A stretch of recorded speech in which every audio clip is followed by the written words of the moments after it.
Então, a casa espírita, ela nos oferece muito a aprender no trato das relações sociais, sobre a cortesia, a gentileza, a paciência e, acima de tudo, sobre a fraternidade, a vivermos como irmãos em Cristo. A olhar o outro como meu irmão, somos filhos do mesmo pai, temos direito ao mesmo quinhão da herança que está nos aguardando. Então, o outro é meu irmão mesmo, é meu querido. Quando eu começo a aproximar o outro do meu coração. Então, esse trabalho em equipe da Casa Espírita nos faz refletir profundamente sobre os nossos objetivos dentro do trabalho com Jesus. A gente não está ali no trabalho com Jesus para buscar cargos, para nos realizarmos o que nós não nos realizamos em nossas vidas sociais e afetivas do lado de fora. Não é para isso. Nós não temos que buscar, nós estamos ali para buscar encargos, com a melhor forma de servir, ao invés de sermos servidos. Porque foi isso que Jesus nos ensinou ao enxugar o pé do apóstolo. Que o homem veio, né, para servir. Então é isso. Nós somos discípulos de Jesus. Nós estamos aqui para aprender a caminhar com Jesus. O que ele nos ensinou de principal? A renúncia. Então nós temos que aprender. Não para repetir o que nós já vivíamos como espíritos em outras reencarnações. Nós não propomos uma reencarnação não para fazer aquilo que a gente já sabia fazer, que era mandar. Não é assim? Eu sabia mandar. Não. Uma reencarnação para aprender também a obedecer agora. Para aprender a calar. Para ter um serviço mais simples. A descobrir que tudo é importante. Quando o objetivo é maior. Então, olha, vamos reparar que nesse local que estamos aprendendo isso, o dinheiro pessoal, o poder pessoal, as ideias políticas não podem ser confundidas com os interesses do espírito imortal, desse núcleo vivo do cristianismo que é a casa espírita. Então, dentro da casa espírita, nós devemos aprender como nos comportar fora dela. Não sermos aquelas máscaras. Dentro da casa espírita tem essa máscara, fora da casa espírita tem outra máscara. Não é essa máscara. Olha, tenho dificuldade sim, meu querido. Não sou nenhum espírito evoluído. Eu estou aqui no esforço, mas eu tenho esse esforço dentro da casa espírita e tenho esse esforço fora da casa espírita. Porque senão parece aquelas pessoas que entram na casa espírita e ligam aquele botãozinho ali, on, né? Passou a funcionar, play. Aí ele é compreensível, ele é fraterno, ele é bonzinho, ele beija, ele abraça, ele divide lá o lanche dele, ele é cheio de projetos sociais com o outro, com o próximo. Saiu do portão da casa espírita, ele desliga o botãozinho e volta para o modo habitual. Não, isso não. Não é isso que nós nos propomos. A dificuldade existe junto com a gente, quer dentro da casa espírita, quer fora da casa espírita. Nós somos verdadeiros. Nós somos verdadeiros. Nós já sabemos que estamos nesse esforço. Então, dentro da gente, o esforço prossegue após os portões da casa espírita. Muito maior. É igual quando somos espíritos, né, errantes entre uma encarnação, nos preparamos para esse projeto, para essa programação reencarnatória. Nos preparamos, estudamos, para vir à Terra, aproveitando aqui o corpo de carne e colocar em prática tudo aquilo que nos preparamos antes.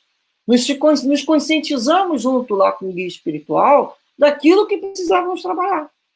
Então, buscamos uma reencarnação que fosse condizente, uma estrutura de nível social, intelectual, familiar, próprio para quê? Para eu fazer aquele aprendizado. Então, eu me preparei. E aqui é a prova.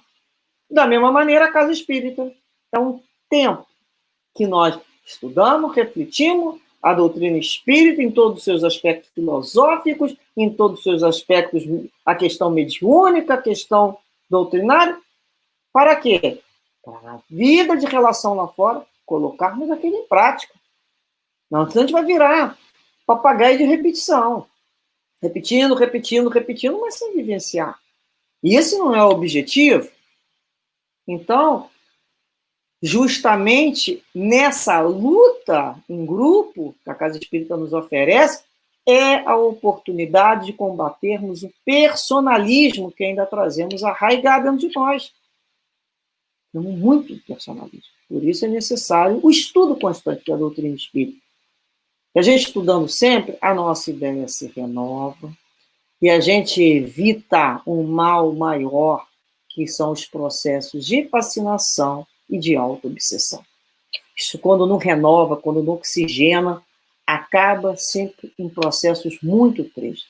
Então, devemos estarmos sempre vigilantes para nos educarmos, para crescer com o outro. Outra é a nossa oportunidade de crescimento. Esse é o objetivo maior de qualquer religião.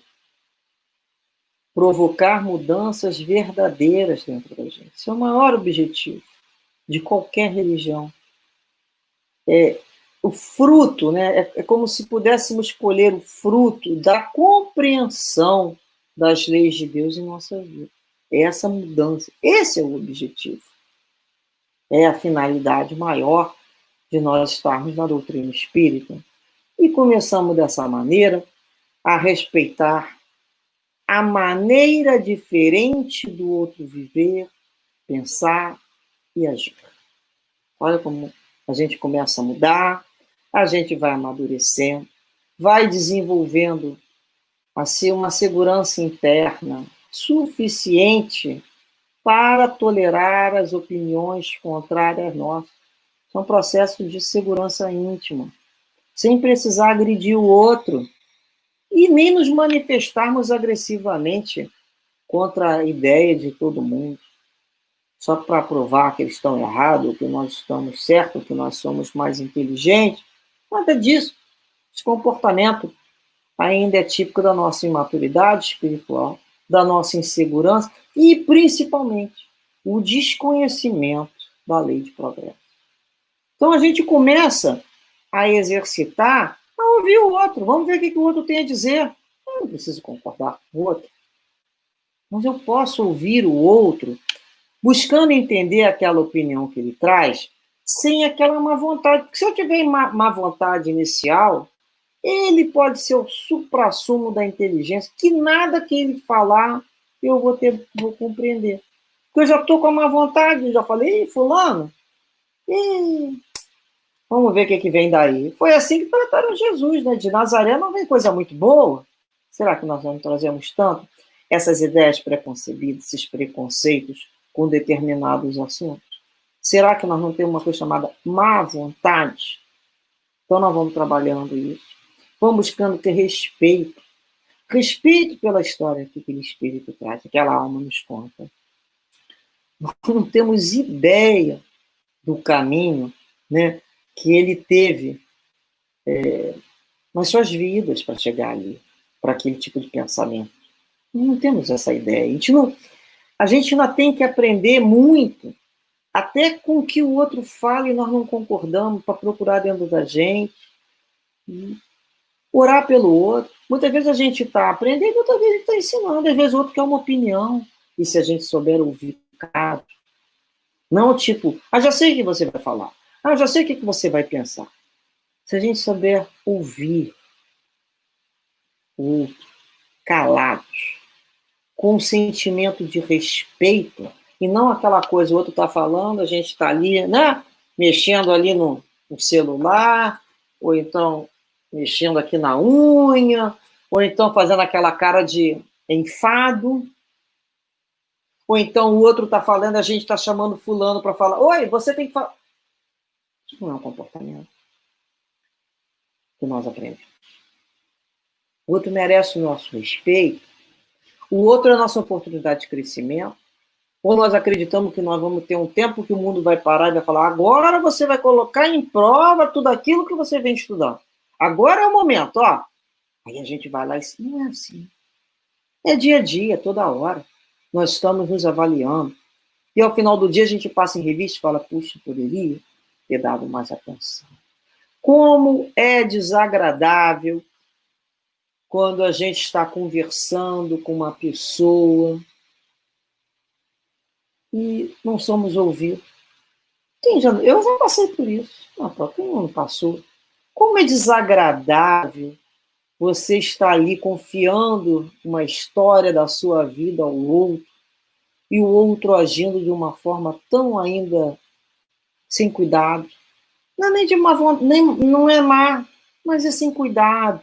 Que lê a história do outro, sem respeito, usando a sua intolerância. Peraí, nós temos que aprender a trabalhar com a diferença do outro. Então, toda vez que nós tivermos dificuldades com um companheiro ali de ideal, ou achando que o trabalho dele está equivocado, nós temos que lembrar que nós não fomos chamados para eliminar o imperfeito, e sim para adicionar, tolerar e aprimorar aquilo que está faltando com a educação e respeito que a caridade cristã nos ensinou. Educação própria de um espírita que se coloca para trabalhar com Jesus. Então, nós passamos a ver os nossos companheiros como espíritos valorosos que lutam contra as suas imperfeições e que possamos, nós, estarmos na vida dele para ajudá-lo tanto quanto possível e não para destruí-lo.